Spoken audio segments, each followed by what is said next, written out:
Oh, didn't even see you there. So you may think that starting an early time-restricted feeding protocol consists of elaborate planning and weeks of calculations. But I'm here to tell you that that's all garbage.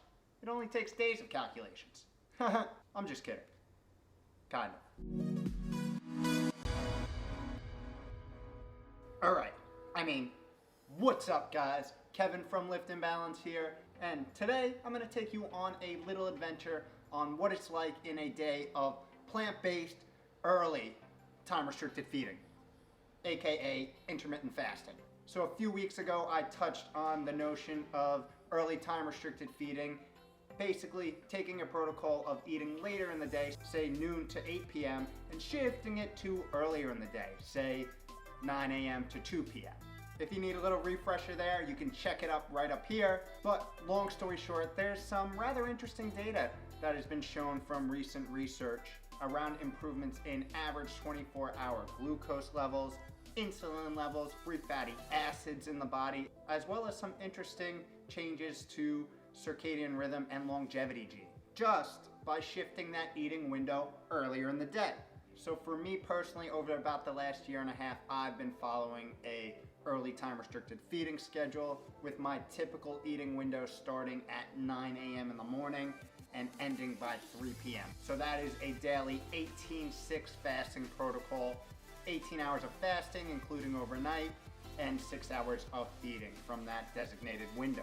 Now let me emphasize this first. By no means does that mean that 9 a.m. to 3 p.m. is the perfect eating window.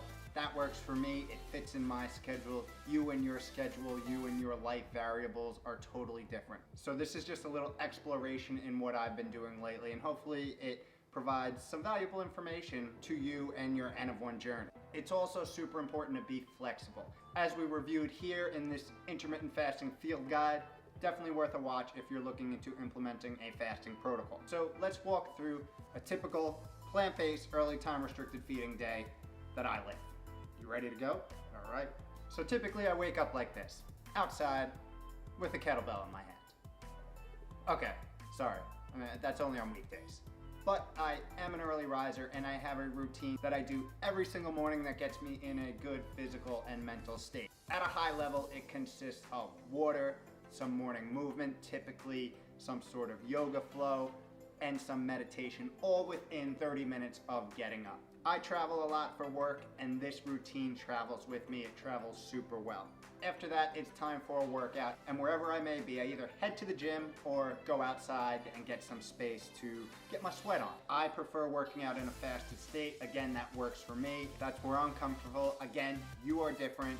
So the most important thing is at some point during the day, you are getting your movement in. I prefer the mornings. I feel that it's actually my most productive part of my day in that time frame between 6 and 9 a.m. where the rest of the world just hasn't started getting up and is interrupting me the least.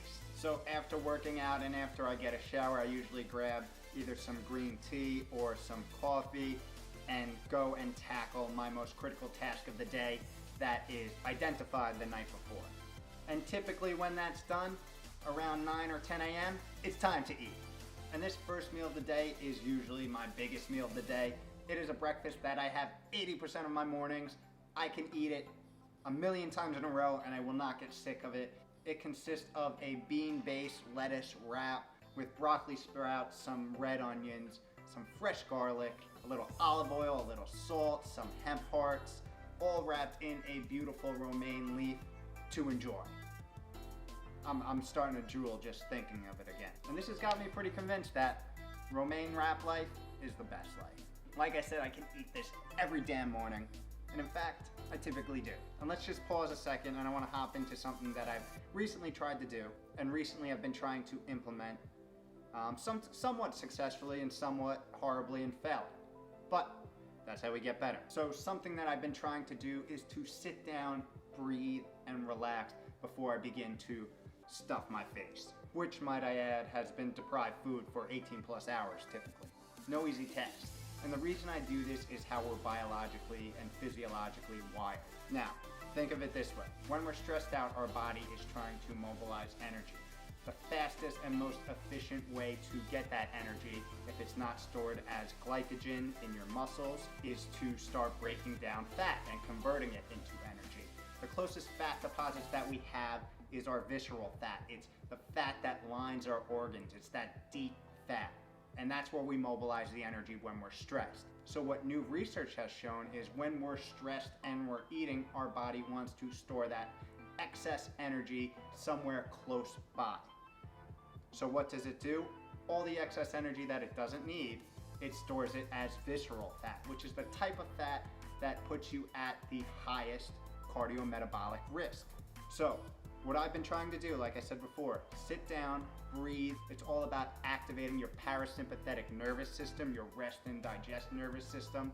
There's also additional research that shows that standing up is a slight stressor for the body. So standing up while eating, something that I do way too much, I'd say 90% of the time, can signal the body to store energy in a less than optimal way, more in that visceral area. It also can cause you to enjoy your food less. There have been studies that show that standing up causes you, again, to be slightly stressed, and that causes you to enjoy and taste your food less. So take a minute, sit down, and breathe, and then stuff your face.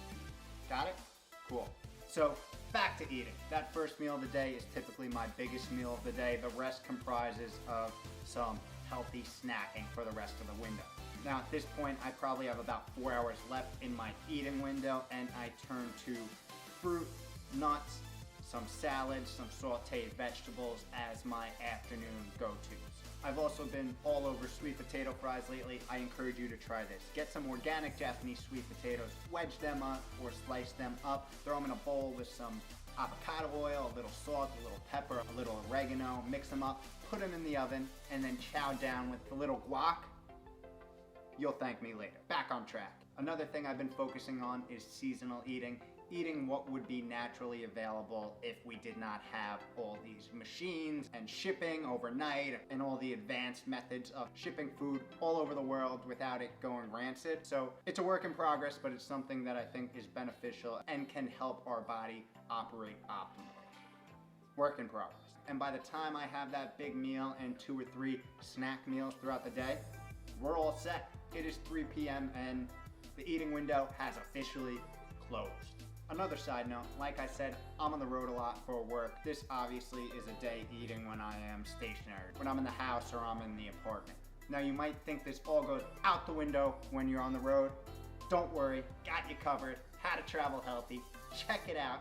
A lot of good tips in there. It's how I operate on the road. It's how I find good food on the road, how you stay healthy during business travel. A lot of good information in there. It will make staying healthy on the road a piece of cake. Don't eat cake. There's no scientific equation, there's no calorie counting, there's no machine learning algorithms. Our bodies are amazingly resilient and adaptive organisms. If they weren't, we would have never made it this far as a species. We need to enjoy the prosperous times of our time period, but make sure that we don't shoot ourselves in the foot by overdoing it. The biggest present day threat for the majority of the Western world is modern day disease. Metabolic diseases that creep up on you as you age as a result of not taking care of our bodies. Protocols like this and interventions like this, like early time restricted feeding, are ways to combat that, ways to control it, and try to live more aligned to the ways we've evolved. These are just tools. Science will continuously provide more information, which will cause us to adapt and evolve, and hopefully we can fend off these aging diseases as long as possible and close the book on our stories at a ripe old age of 125. So that's what I got. That's a day in the life of early plant-based time-restricted feeding. Hope it had a couple of valuable tips in there. Let me know your experience down in the comments below.